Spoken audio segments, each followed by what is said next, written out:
Responsibility for our own environments fosters our respect for the bigger picture.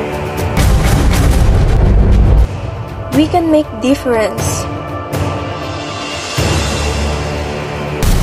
Just in the deep ocean, we produce too much waste. We don't think, we throw stuff away. It seems to be a case of out of sight. In every home, it all begins. A clean home isn't just aesthetically pleasing. It's a lesson in discipline, a foundation for a healthier community, a cleaner world.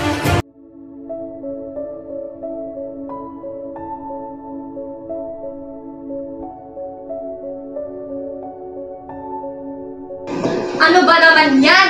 Ang kalat-kalat ng bahay. Pagod na ako sa paglalaba. Ikaw nga, limutin mo nga yan!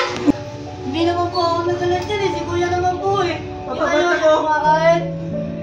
Kahit nalimutin mo. Small changes, big impact. Ano namang pinagkainan niyo?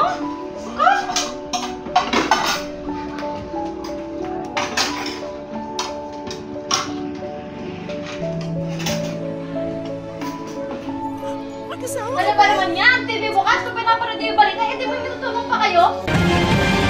Kaya na dumaan sa kalyeng halos nasakop na ng basura, sabi niya, it's about making better choices.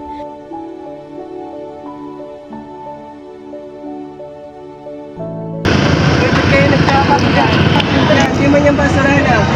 Hindi po kayo tinuruan ng mga magulang nyo na magtapon sa tamang basurahan? Our trash is our responsibility, and the time for action is now.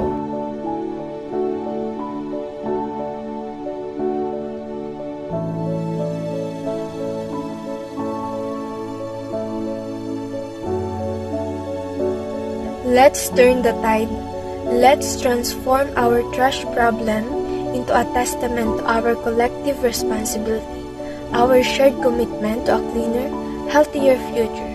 Our trash is our responsibility, and together, we can make a change.